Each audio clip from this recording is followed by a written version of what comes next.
In a matter of hours, Bahamians chose a new government, a new prime minister, and new parliamentary representation in the majority of the 39 constituencies nationwide. It also left another prime minister and cabinet without jobs, and lots of changes in government. So, now what?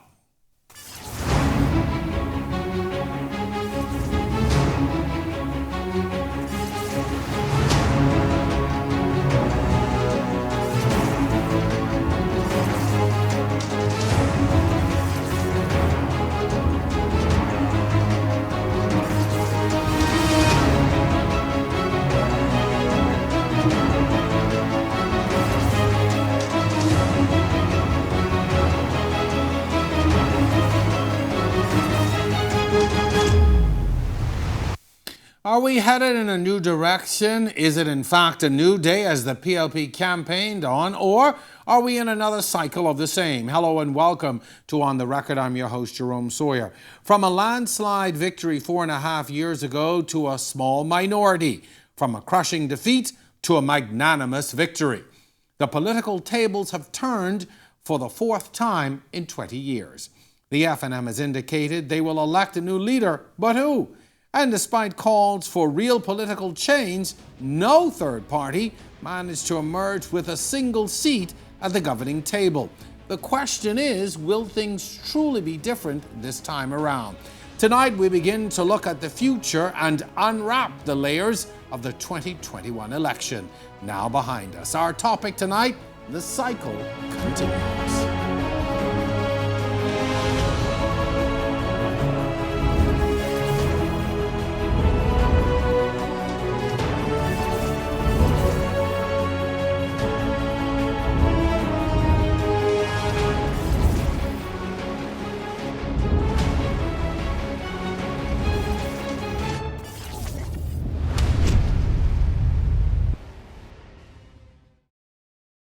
Every new season of On the Record, we push the limits, venture into unknown territory, take our cameras into places unseen before. We share the stories and experiences that affect us all. And now it's time for Season 5. On the Record, Thursdays at 8 p.m. on RTV, cable channel 212, and streaming live on Facebook.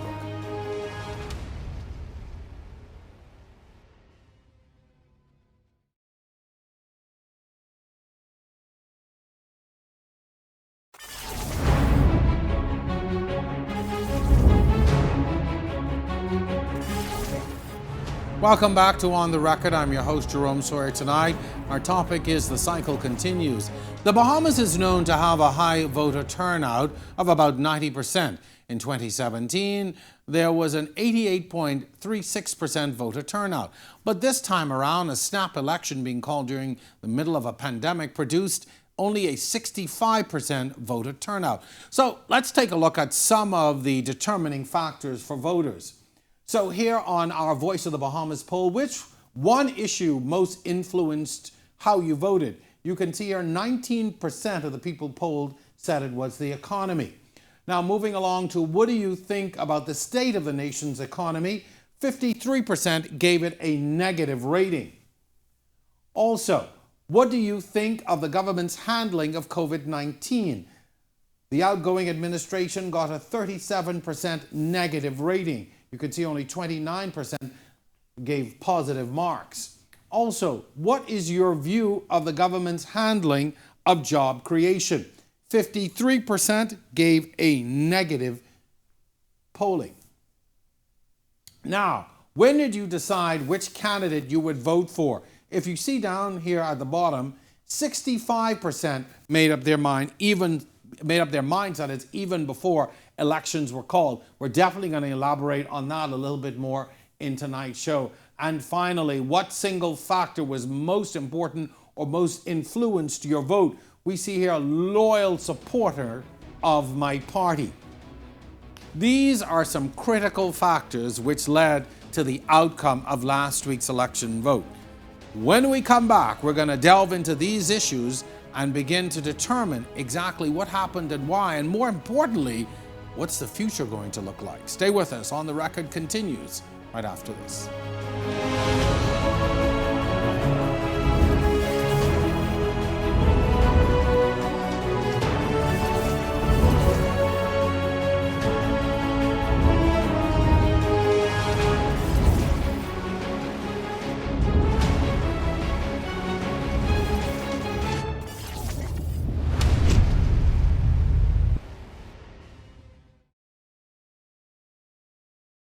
Every new season of On the Record, we push the limits, venture into unknown territory, take our cameras into places unseen before.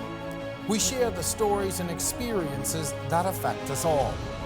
And now it's time for Season 5. On the Record, Thursdays at 8 p.m. on RTV, cable channel 212, and streaming live on Facebook.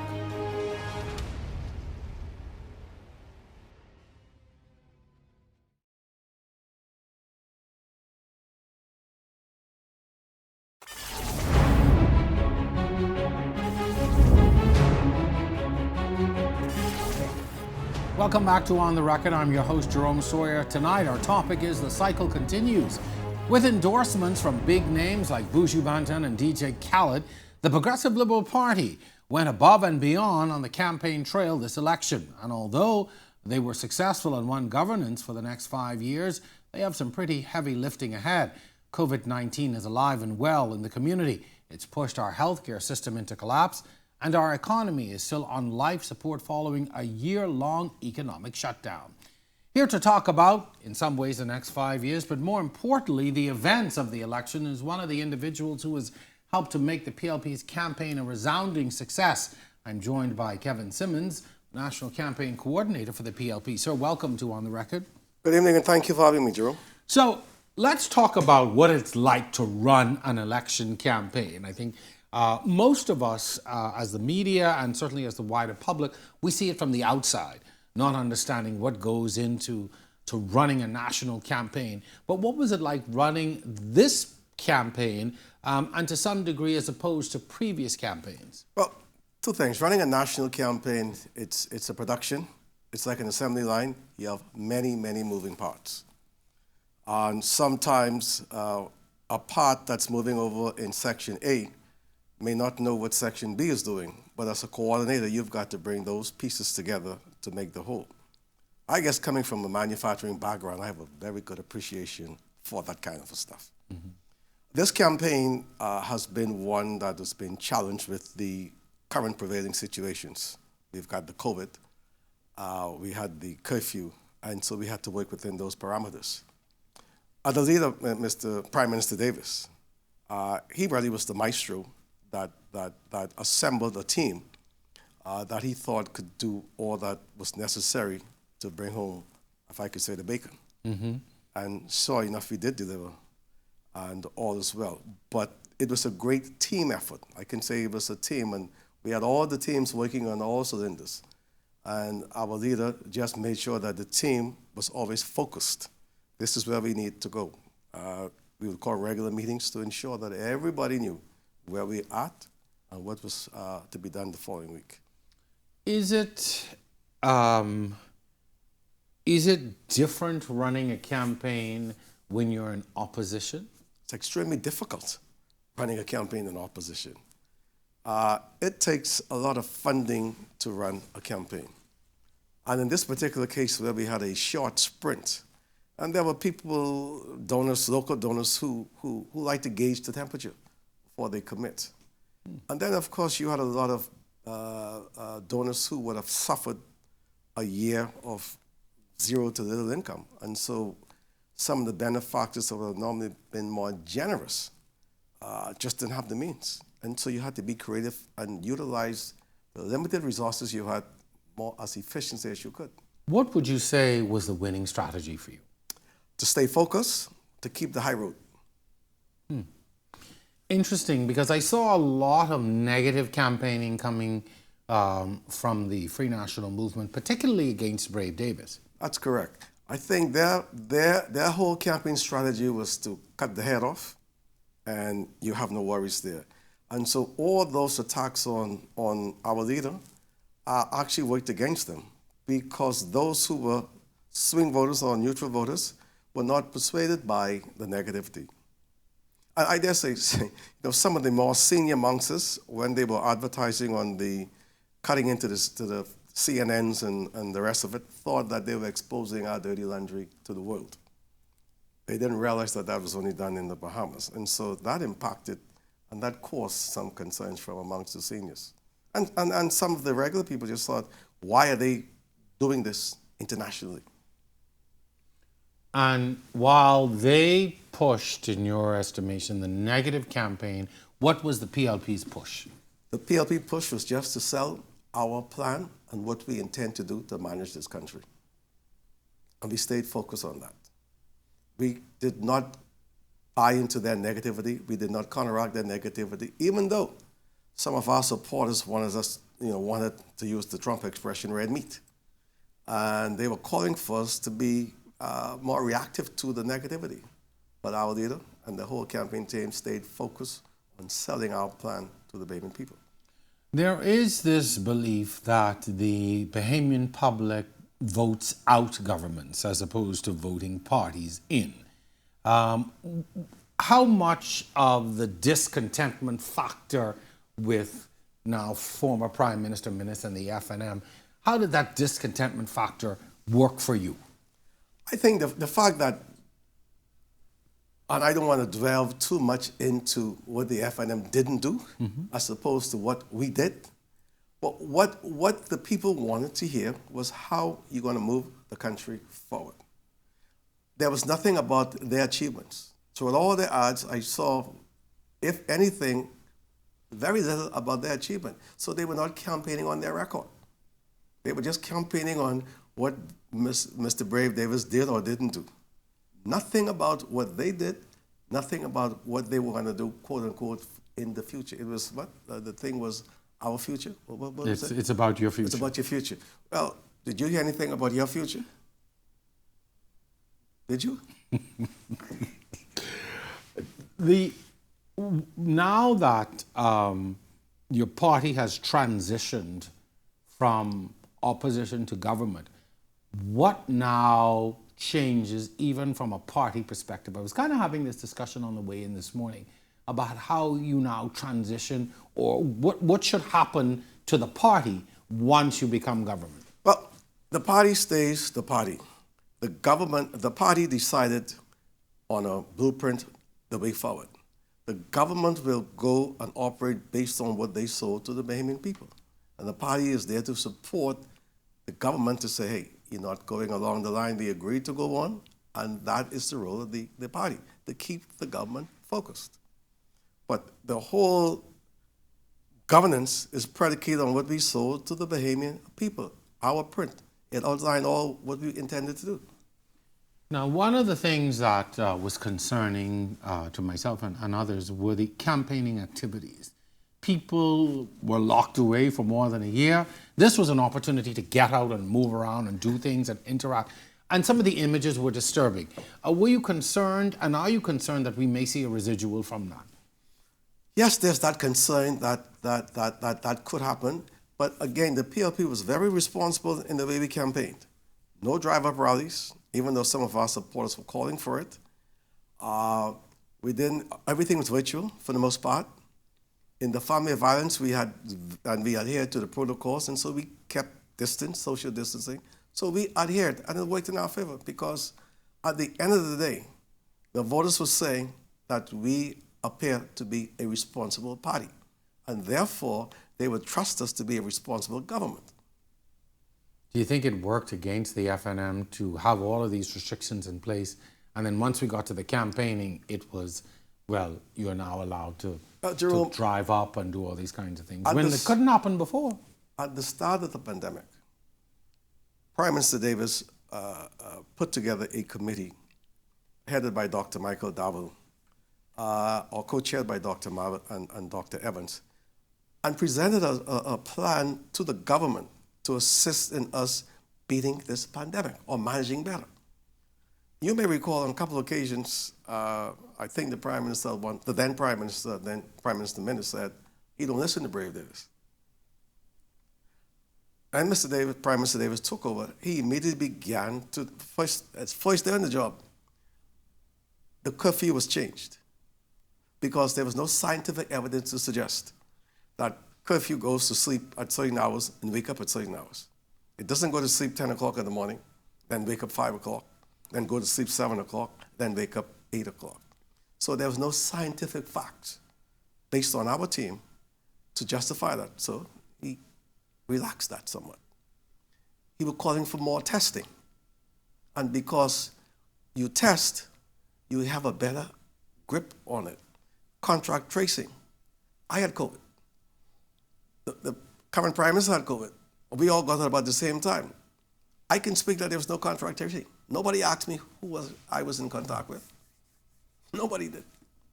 And so if you don't have good contract tracing, how are you going to follow through?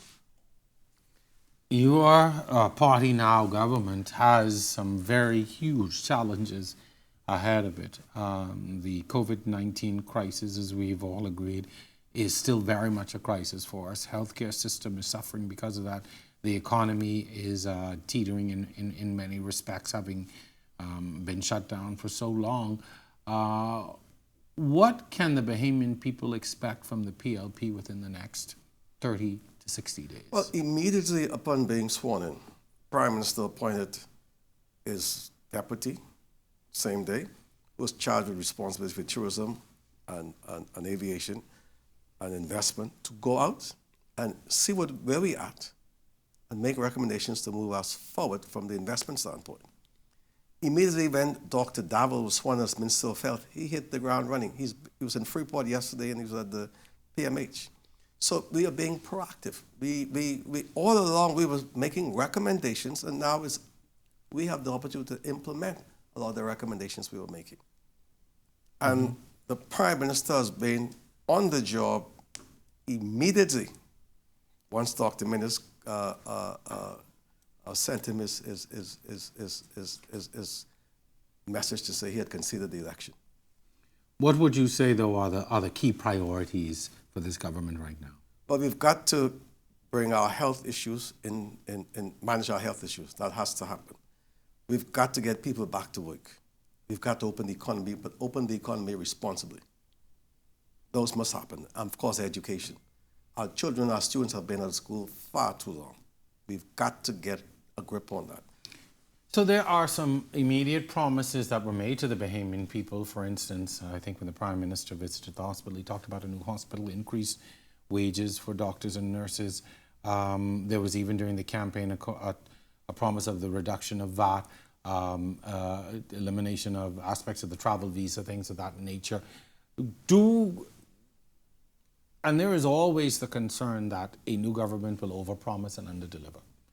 How do you, or what kinds of things are you putting in place to be able to manage the expectations of Bahamians? Prior to compiling our print, a lot of work and research went into it. For example, it was determined that if you reduce the VAT, people have more disposable money to spend. And so immediately, when I had to go out and pay 12%, I'm now paying 10%, $1 or $2, I have more. I can do something else. So immediately you begin to see that people just have a little bit more disposable cash to do some things. It changes the landscape for people spending. That's one. Open up the economy and being responsible. And we talked about all the various industries. For example, you take light manufacturing. That is labor intense. So our Prime Minister, who's binded, and myself, coming from that background, knows what it takes to put people back to work in that sector. And that can be done with local investment, just creating the policies and incentives for light manufacturing to thrive. I'll give an example. Every single government department wears uniforms. Why can't they be made in the Bahamas? Seems like a simple fix, eh? Simple. I recall, if I could, up to 1987, every T-shirt that was worn in every campaign was made in the Bahamas. Took many people to sew those T-shirts. Why can't we go back to that route? I can hear the arguments about China and so on and so forth. But if our people are working, it's a cycle. Everybody wins. Mr. Kevin Simmons, we're out of time for this segment, but first of all, I have to say congratulations on running a very good campaign. All those of us who are watching from the media perspective and even the public could see the work that went into it. So congratulations on a well-run, well-disciplined, well-executed campaign. So thank you very much. And let me just say thank you for paying me the compliment, but it's a real team effort. Sure. Well, to you and the team, I should say. It was to a you and real the team You effort. represent the team here today. And I represent the So team. you but can it was take a the real- message back. It was a real team, and I would take the message All back. right, all right. Mr. Kevin Simmons, thank you so very much. Continue the great work that you're doing in your shoe manufacturing. We know the great work that you've done in this country over the years, so thank you very much. Thank sir. you for the plug. All right, so that's going to do it for this segment. When we come back, we've got a former F&M cabinet minister now on the political sidelines. This is a show really about perspective. There's more to come on the record right after this.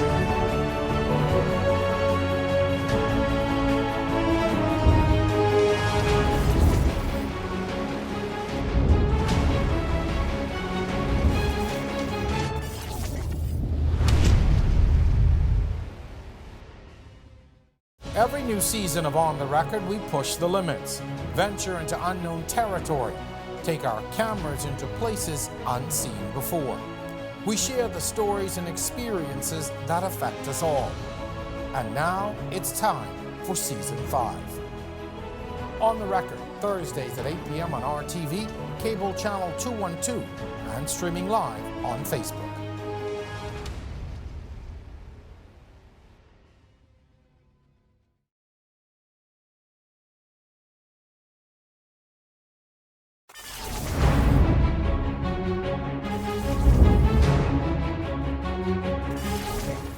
Welcome back. You're watching On the Record. I'm your host, Jerome Sawyer. Tonight, our topic is The Cycle Continues. Our polls show that 65% of individuals knew who they wanted to vote for even before the election was called. Many have expressed their disappointment in the previous administration and have questioned the decisions of the former Prime Minister. For this segment, we are joined by Loretta Butler Turner. She's the former leader of the opposition in the House of Assembly, and at one time was a member of the cabinet of the Free National Movement under the Ingram administration. She now calls herself a nationalist. Mrs. Butler Turner, welcome back to On the Record. Thank you very much, Jerome. It's certainly a pleasure to be here exactly 1 week after our general elections. Thank you for having me. And so much has changed in such a short time. But the first question I have to you is, from where you sit, was this a rejection of the FNM or a rejection of now former Prime Minister Minnis? This was clearly a rejection of leadership. If you look at the way that the campaign was run by the FNM side in particular, Dr. Minnis made it primarily about him. We saw very little input from any of the slate of candidates. And so for months we were bombarded with the reasons why he should be returned as Prime Minister. And I think that this was clearly a rejection of the leadership of the FNM.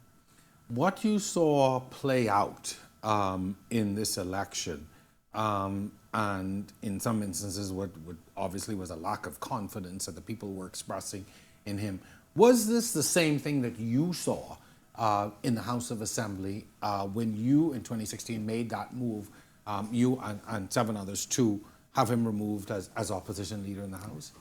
There were 9 of us in the House, and it later became 10. But when 7 of your closest advisors determine that you are not suitable for leadership under our current system of governance, Minnis should have, at that point when we deposed him, should have demitted the leadership of the party, which he didn't. And, you almost see this being played out again now post this election. So yes, we saw all of these things, we forecasted all of these things, we articulated these things, but we were referred to as rebels, we were referred to as a cancer.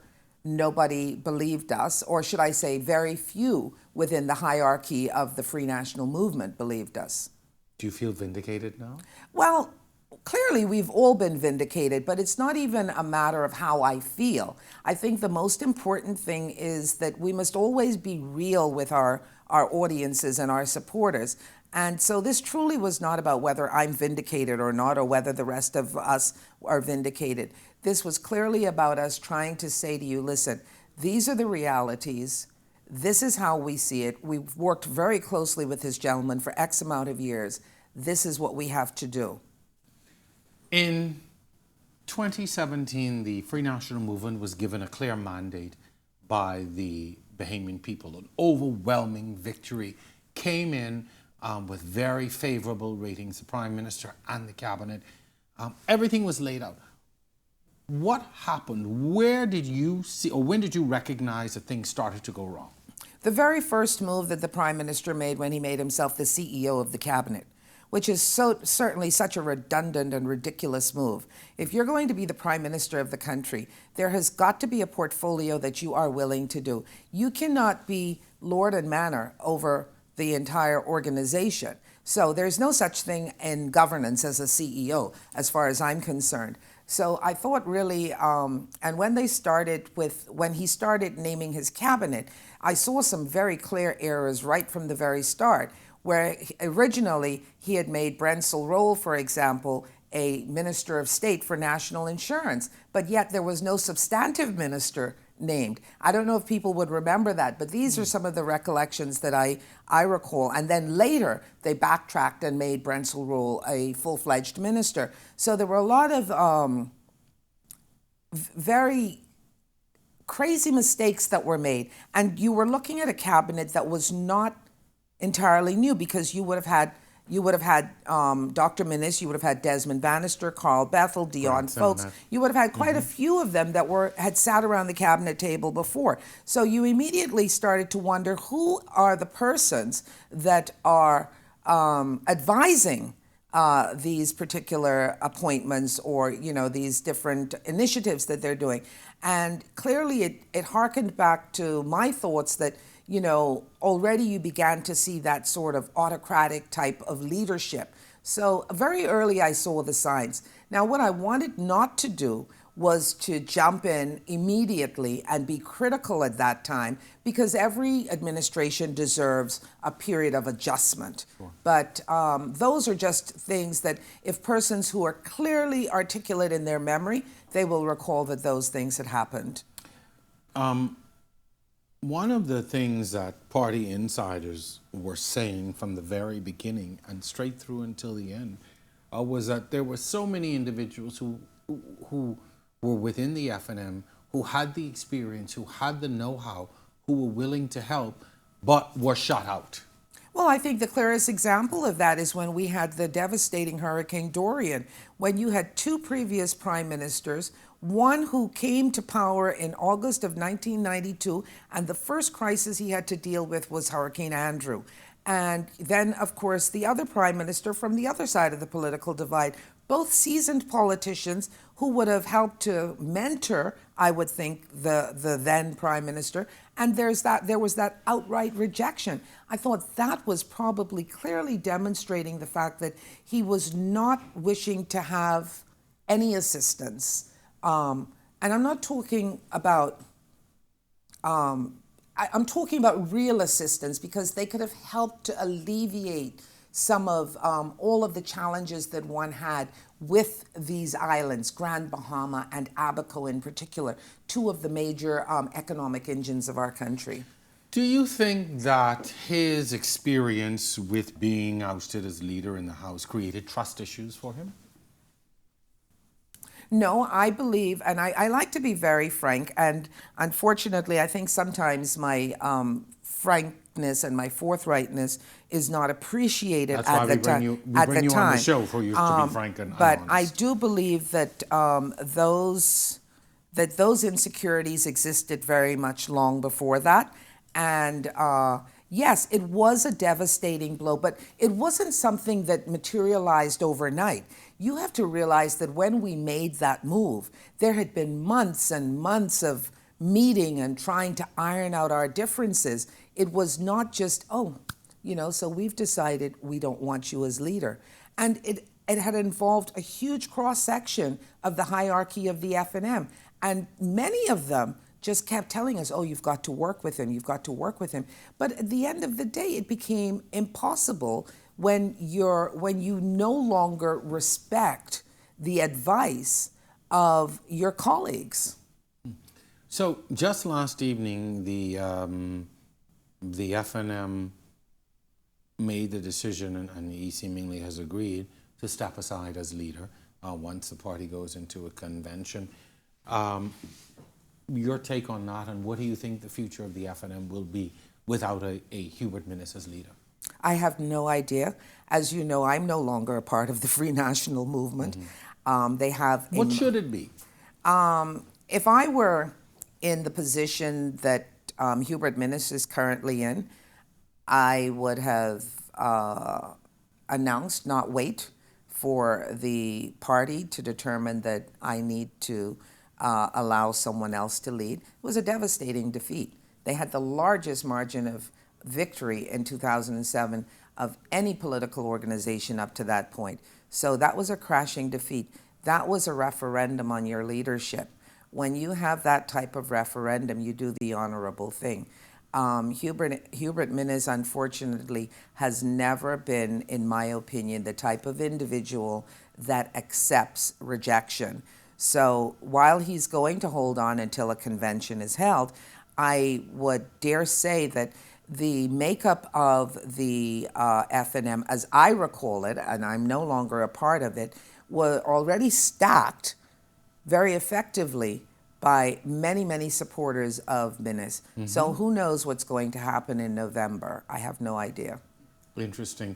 Let's talk a little bit about the election of the 7 women to Parliament and the senior positions within Cabinet that have been announced in the past few days. How do you think this is going to affect the role of women in politics? We've had outstanding women who've done great things in pockets, but not in large numbers. And you yourself know the difficulty in trying to lead a political organization as a woman. Are we turning a corner, do you think? No, I think that corner was turned in 1992 or 97. There were quite a few members, female members elected and posted in cabinet under Hubert Ingram. It started in 92. That's right. And, you know, we must give credit where credit is due. Obviously, that rate, there was a great attrition rate between then and now in terms of our numbers. So I think that the Honorable Prime Minister Davis is walking in his predecessor, his former partner's shoes in bringing women. I was very, very pleased to see the amount of women that actually put themselves forward in this last election. There were a lot, and not just from the 2 legacy parties, from the smaller but group. also from the independents and everything. I was very pleased because I was also asked by the OAS to help write a report on women participation in politics for this particular election as well. While they were not all successful in winning a seat, they were successful, and they should each be commended in raising the status of participation for women. I think things will only get better from here. I see clearly there's now a clearer path, in my opinion, to the ascension of leadership for a woman sometime in the not too distant future, which is going to be historic for our country. When we look around the world today and we look at the challenges that the countries have faced with COVID, the best performing countries around the world were countries that were led by women. Denmark has just opened up its entire economy, led once again by a very young woman. Australia, Barbados. You look at these countries and you see that the importance of a woman making decisions and being a participant is very, very important. Those countries did remarkably well. I would have noticed from social media and from the postings you were present at the swearing in for the new Prime Minister and seem to be pledging your support to him and the party. I pledge my support to the Bahamas. And I am going to tell you that I believe that despite what many people, reservations would have had about Brave Davis. And initially, I'll tell you, my main reservation was when the PLP went into convention and they were not kind to now the current Minister of Education, in my opinion. It was almost deja vu as to how I was perceived by the FNM. I think he's made a lot of strides in remediating that perception. And so I commend him. I see that there are going to be a lovely complement of women around the cabinet table. It is very, very important that we not overlook the importance that every constituent brings to the table, meaning through gender, male and female. There's got to be balance. Our last cabinet had one woman who had to be removed in under very questionable circumstances. The only thing I would remind our women is that we're always measured with a different stick than our men. So they must be twice as good to receive half the recognition. And I trust that they will do that. Let's talk about the future. What do you see as some of the major challenges for this new administration? The very major challenge they have is dealing with our healthcare system, which is near collapse, and the free fall of our economic situation. I am so glad that they have pivoted and they have demonstrated agility from the Prime Minister down in being able to get the substantive financial secretary back in so that we can get a very clear picture of where we are financially. I was very impressed to see that the Prime Minister, accompanied by a group of the Minister of Health and other ministers, not just on the periphery of what's happening at the Princess Margaret Hospital, but actually going in and seeing what the realities are. So those are two very, very, very delicate balancing acts. But by the same token, there are so many other social issues that, are close runners secondarily in terms of getting people back to work. I must commend the government, and I think that, we all have to be careful in opening up the curfew hours a bit so that businesses can actually make a little bit more money longer than the 9 p.m. curfew. So I think they're doing the right things. And I am, as a Bahamian, I am going to be extremely supportive. And I will also, by the same token, be extremely critical if I feel that there are missteps. But once again, we've got to give them the opportunity to get themselves established. Fair enough. Final question. Will we ever see a return of Loretta Butler Turner to frontline politics? I would love to be able to support the young women that are coming up, and of course men as well. I do not think that frontline politics is a priority for me any longer.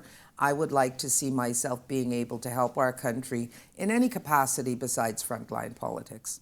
Well, that's a good and fair and safe answer. As I always tell people, sometimes it's the kingmakers that are greater than the actual king. So Thank you very much for having me. Listen, thank you. It's always good to have you. I'm so happy you answered my invitation right away. Always appreciate you. Keep doing what you're doing. You certainly are that voice that we always need to hear from every now and again to make sure that we are remaining focused as a country. And thank you very much. Okay, so thank you very much. All right, all the best. Well, when we come back, we're going to speak with one of the founders of the Democratic National Alliance, who was also sitting around the cabinet table at one point within the FNM. Don't go away. We'll be back right after this quick break.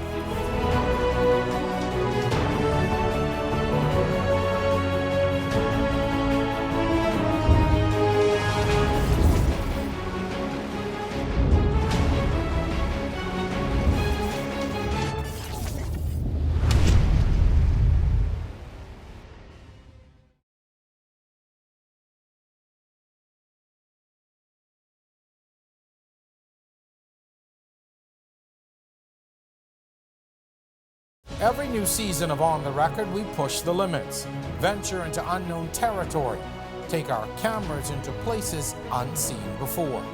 We share the stories and experiences that affect us all. And now it's time for Season 5.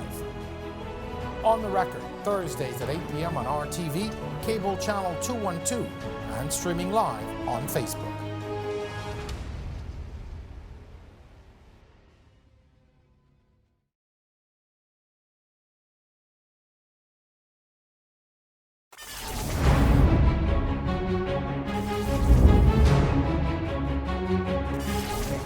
And welcome back to On the Record. This is our final segment. I'm your host, Jerome Sawyer, and tonight we are continuing our conversation, calling it The Cycle Continues. The Democratic National Alliance, a third party, was formed in 2011, a decade ago. However, since then, to now, not one candidate of that third party has received a seat in Parliament. Joining me tonight for this final segment is Branville McCartney, the first leader of the DNA, who left the F&M administration to start this new third party. Bran, welcome back to On the Record. Thank you. Let's start first by giving us your assessment of what went wrong. In 2017, F&M received a resounding seal of approval from the Bahamians to govern. 4.5 years later, they're out. They're gone in a crushing defeat. Right. I think it boils down to leadership. The connectivity with the people, the lack of openness, and coupled with the devastation of Dorian and COVID, I think they had a significant role to play in what went wrong. Do you think this snap election was a wise idea, or should he have allowed the term to continue? If you're going to call a snap election, you ought to have a fairly good idea of what the end result would be. You ought to have your feelers on the ground, and that calling a snap election would be a good idea. In retrospect, it wasn't. But there could have been other reasons why the election was called in such a fashion. And I think we're starting to see it now with the Moody's downgrade, and perhaps there's some other things to come. Do you once again believe that the third party force, and you're talking about your former party, the DNA, the Coalition of Independence, which seems to have overtaken the DNA in votes this time around. Right. Do you think that, and then so many other independents and other parties, do you think that third party force, I'm going to call it, influenced the outcome in a significant way? Because if you look at some of the polling stations, the difference really seemed to lie with the third party groupings. Yeah. In some instances, Pinewood was one of them, that I thought the third-party force had a significant influence. Pine Ridge in Grand Bahama. So in some they had some significance in the determination of the outcome of the election. In others, no. So, you know, the third party had in certain circumstances an impact, but to any great extent, I don't think it did. Was it different this time around than when the DNA first came onto the scene? You all had a significant impact on the outcome of that election. Yeah, I think so. When we first started, the impact was quite significant, and I think had a determination in terms of who became the government. But you know, I guess it depends on each election, the impact what a third party can do. What do you think is it going to take for Bahamians to embrace that third party? I mean, you tried for 2 elections.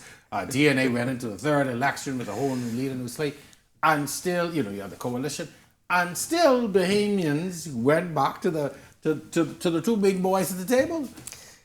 It's changing the mindset, and how to do that, I don't know. The mindset of the Bahamian people is F&M or PLP, and changing the mindset. And I really can't answer that, Jerome. How you do that? I tried to do it. I wasn't successful in that regard, and I don't know within my lifetime that mindset would change. But what always gets me is in the lead up, and you would have seen it in the run up to elections, there is always this call for change, and the third force, and we have to abandon these institutions, and they are inherently the same the same ideology. It's in, we're gonna ping pong situation, and it's time to go another course. Yeah. And then election night, nobody there. When you look back, you're voting for yourself. Nobody. 0 votes. Do you That's think it's money? unfortunate, though. Do you think it's the financing? I think a lot has to do with the mindset of the Bahamian people. They've been brought up this way. But I would tell you, financing has a lot to do with it, and getting persons to participate. You have these persons out there speaking about they need change, and change ought to be where we are. But when you ask them to be part of the change, they say, well, listen, you deal with that, and I'll catch you on election day. And it's so interesting because we see people offering themselves for candidates within the major parties, or being approached. When you find yourself as a candidate in an election, what all does that entail? And even beyond that now, you have a lot of new faces in government, in parliament and in government. Do they really understand what they are about to face? If they don't, they're going to get a rude awakening. But it's a lot to deal with, but can be very satisfying if you're put in a position where you're able to help the country, benefit the Bahamian people and those who live here. That's a very, very, very satisfying aspect of it. A lot of work, a lot of politics, but if you and politics, no doubt about that. But if you, at the end of the day, can achieve helping those in your community or the constituency, and even better throughout the country, it is all worth it. How do you balance, though, when you have a ministerial portfolio, which is obviously very demanding, how do you balance that with the needs of being an MP and being in that constituency? You represented Bamboo Town, and I'm sure that was not an easy constituency, but how do you balance the two? A good team in your constituency. I had a really good management of the constituency office, where it was operated like a business, and that was how that happened. I certainly couldn't have done it all on my own or by myself. So certainly my management team, they were very instrumental in making it happen. What are the challenges for this new administration from where you sit, as you see? COVID, healthcare system, and our economy. They are the pressing matters to be dealt with right away. And what are the pitfalls that they should avoid early on? I mean, every administration almost has a honeymoon period. I don't think that's going to even exist with the Bahamian public anymore, just based upon all the crises we have. But what are some of the things that if you could sort of say, hey, these are the recommendations from where I said I think that you should avoid? What are some of the things that they should avoid doing very early on? Corruption, nepotism, and politics. When you say politics, what do you mean? Because it's politics. How do you have government and not politics? Right now, and we are such in a state in this country, you need to ensure as a government that you get the best persons, whether they are F&M, PLP, or otherwise, to assist in helping to move our country forward and keep the politics out of it.